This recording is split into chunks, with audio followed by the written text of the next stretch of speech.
very similar YouTube channels. I believe we're talking to similar people, and that's why I reached out to you. I really wanted to know what's behind India and the global left, and your motivations and kind of ideas behind that channel. Well, I think there are several components to it. There is a global context, a global crisis. I mean, in fact, multiple crises. But like, for one, there is an economic crisis, which is like the most strikingly global. If you look at it, like if you look at the inequality data, Latin America, Middle East and North Africa, South Asia, like these are all regions where like 60 to 70% of the wealth is held by the top 10%. And I mean, even China, like which was a place which was known for its sort of equal or egalitarian development during the 50s, 60s, and 70s. I'm not including the Greatly Forward. You look at their data, like 0.001% of their population holds like 10% of their wealth, while the bottom 50% holds 6%. I mean, it's an embarrassing project. Now, the best case, I mean, we don't have to even talk about Russia or the United States. The best case is an embarrassing example in itself. It's Europe. Mm. That's the best case. It's like the top 50, bottom 50% holding about 18% of the wealth, which is like half of what the top 10% holds. It is the only example where the middle 40% owns slightly more than the top 10%. And that's the best case we have. And a lot of these developments was due to the post-war reconstruction, investment in public education, universal education, and accessible healthcare, a regulated industrial, regulated wage structures, and so on. And a lot of that is being reversed since the 80s and the 90s. So now the examples that what Europe has to now offer us is like anti-immigration and the likes of Rishi Sunaks and Maloney's and Macron's and so on, which is not at all inspiring. So Yeah, if you look at this economic crisis alone, it's a sort of fundamental crisis which you cannot imagine at a local level, even though the local context is important. So, like, that's one of, if not the only one, like, that's one of the reasons why. And, like, in any case, the rise of the right wing nationalist international project, there is this very absurd alliance that you can see, the likes of Trump's and he's gone now, but Trumpism is pretty much there. The Trumps and the Modis and the Boris Johnsons, and and the there is Bolsonaros. Yeah. a sort of alliance between that which you cannot counter by thinking in terms of a nationalist or a national project. It has to be by its nature an internationalist project if you were to counter this right wing nationalist international. So part of that was, and you can add climate change, the whole global war and so on that. It's impossible to not have the global context. And we thought we'd still name it Indian because one of the inspirations we got from Noam Chomsky was that we are fundamentally responsible towards the society that we come from. So like we can talk about like the injustices of the past, but that's not being very moral as long as we are not talking about the injustices that our society faces. And India is like an extreme case, like the 1991 collapse of the Soviet Union. That was the same moment, not incidentally, India was opened up. What in India is well known as the LPG reform, liberalization, privatization, globalization. That's a code word for escalated class war of neoliberalism.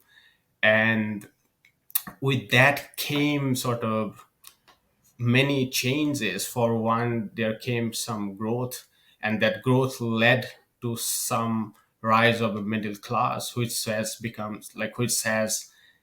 which has been increasingly now facing crisis, because crisis of jobs for one thing. I mean, there isn't enough unemployment because of a capitalism that has been overly financialized and has been and a state that is like that has given up its roles in job creation and so on.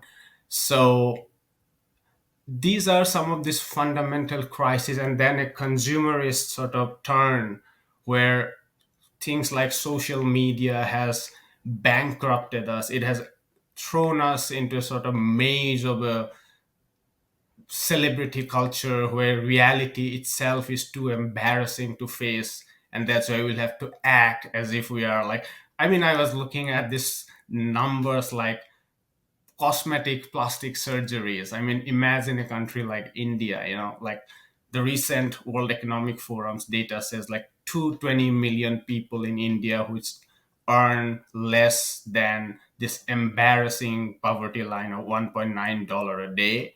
220 million earning less than $1.9 a day. That's the level of poverty in India. And it has like we have like 1 million plastic surgeries every year. And you can think about the United States, like that's like 10 million. Like, what does it tell us about this collective bankruptcy? Like, so, and social media is both, as I say, a symptom and a cause of this narcissism, and of this inability to look at ourselves and to pose and to act as if we are perfect and things like that. And So and the bubble building, then the social media class can stay among themselves. You don't need to look at the others. You don't need to look at the 220 million who live below the poverty line. You can stay in your little class globally, connectedly, and you can feel like this is the world. Isn't it beautiful? Everybody is beautiful and rich. Fantastic.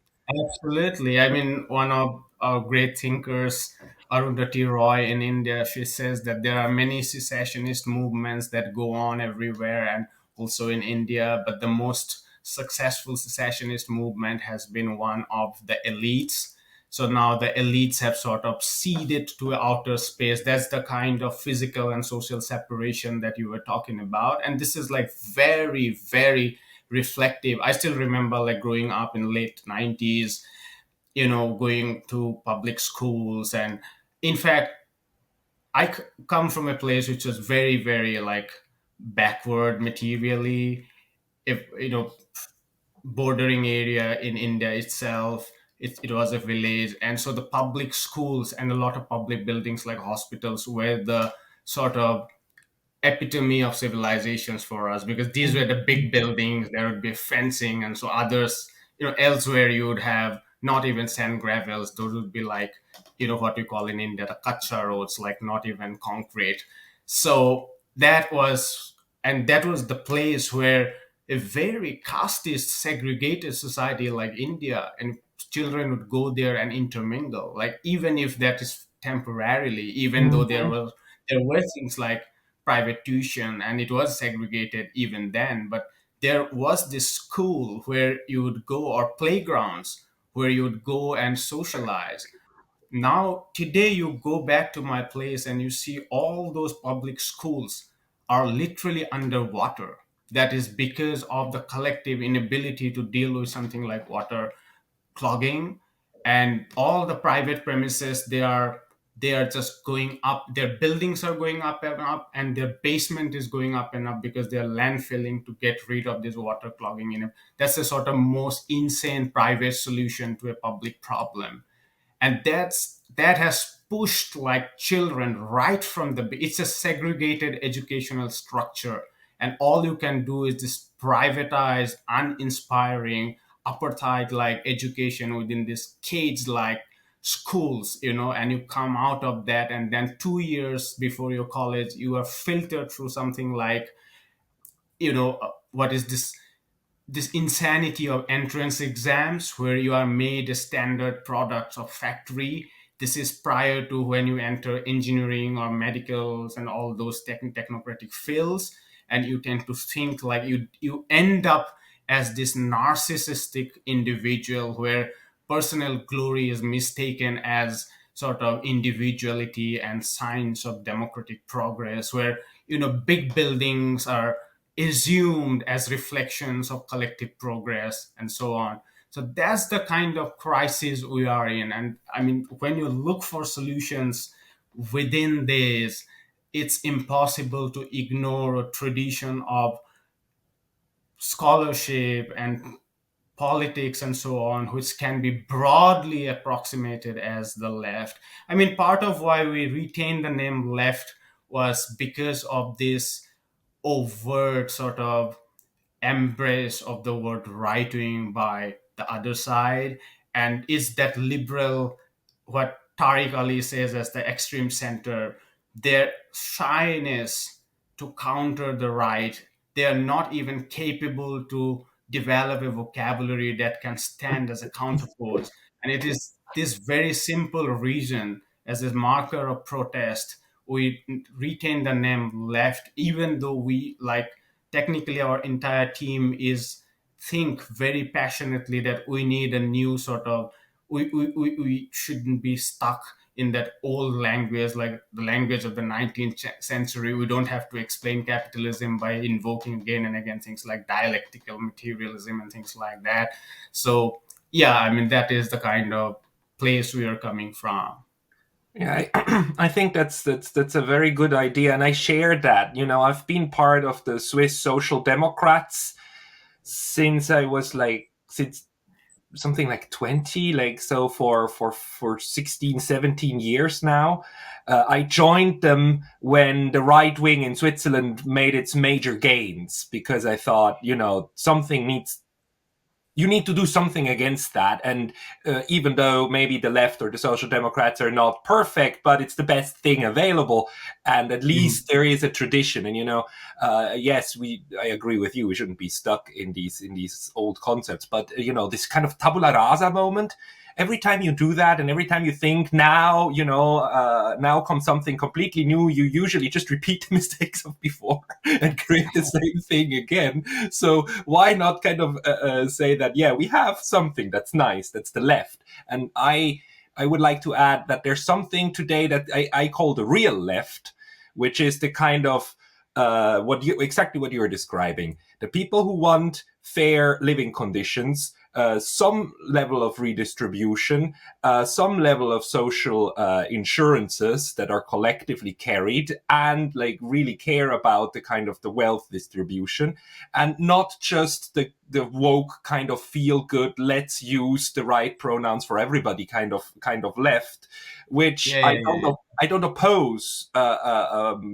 principally, but if we reduce the left to language norms, there's literally nothing left of the left.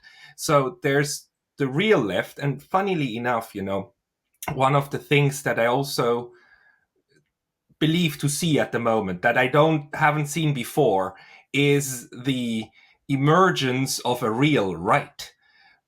Because I think some parts of the right have been demonized beyond compare. And one of the things that I would like to add as being on the left is that there is a right with whom we can work with, who are not the Trumps and not the Bolsonaros, but the conservatives, who fundamentally have very similar goals with different prescriptions. And I'm talking of the kind of people who also see the disparity and the class struggle. They then phrase it differently. I'm talking about people like, I wouldn't have thought that I would agree with him at some point, but I do by now, which is Tucker Carlson, who says, look, we have so many people in poverty. We do have the working class who has a real problem. And then he adds a lot of conservative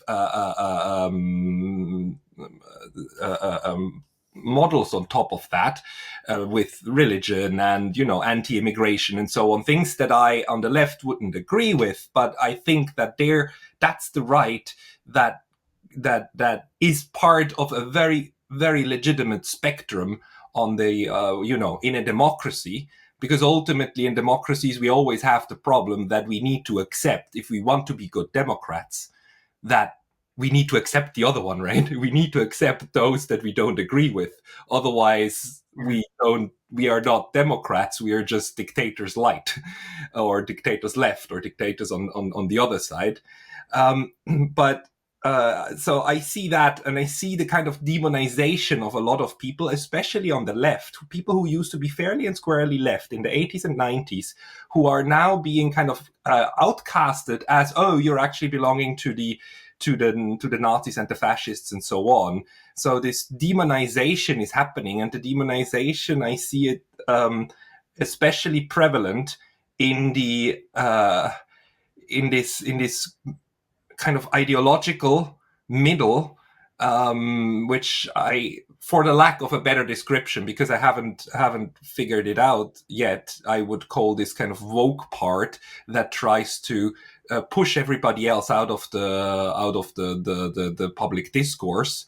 And I think that's very, very hurtful. So when we have people who actually have contrary points, like an intelligent points to make, I find it very, very valuable if we talk to them and try to understand where they're coming from. That's how I found your channel. That's why YouTube probably proposed your channel to me to watch it and say, like, there are interesting speakers there.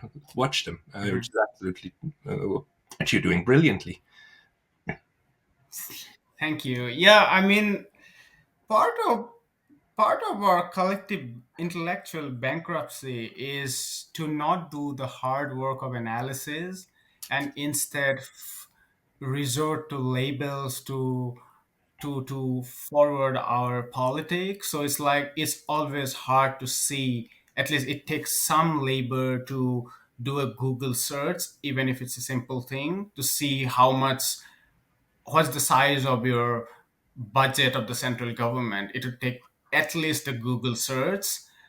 The flip side, which is very convenient, is to keep focusing or keep spending all your energy on assigning labels, like, oh, this is the right wing, this is the left wing, this is this and that. And I mean, this also ties back to this question of why this channel, like, why did we think that these small channels are important, like channel like yours, and there are a lot of these channels. We had like an aspiration to open a channel because we felt that a lot of, and this is very partly the global sort of alternate media. I mean, there is a huge section on the right, but even within the left, it's very, very US centered, partly because of language, but partly because of the whole Sanders movement, rise of the Sunrise movement, and so on and so forth. There is a whole flurry of alternate media networks that came up in the United States. I don't want to name any of them, but our viewers would know. And a lot of time, what they are doing is to expose each other, like, oh, here is so and so who is not a real right wing. Oh, here is so and so which is not a real, and all these useless debates. I mean, there is a way. I mean, there is a way, a helpful way. Let's say how Chris Hedges would debate regarding whether we should vote Hillary Clinton or not, or how a Noam Chomsky would debate, and a very juvenile debate that goes on in these podcasts, and whom otherwise, like, I value, and which otherwise I think have been very, very helpful to counter the menace of corporate media. So, like, it's very important to not reduce ourselves to this simplicity of resolving labels and even attributing labels. Instead, do the hard work, think about what's the crisis we are facing, and think of solutions. And in that, I think dialogue is very, very important, because it's the truth through these dialogues.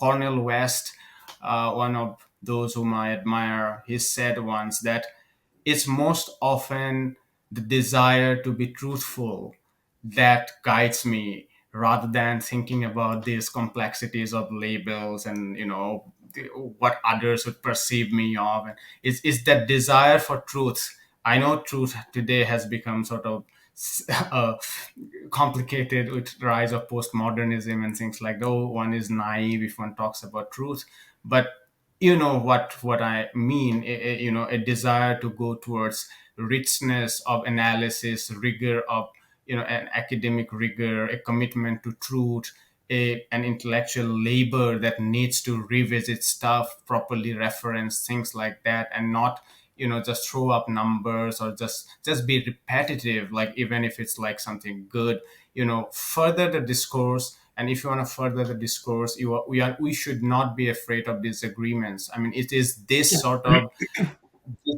it is this sort of almost a timid response from the liberal center towards the rise of right wing, that has led to even advocacy like censorship or things like that, that has made sort of the extreme center very, very unpopular and the right wing very, very popular.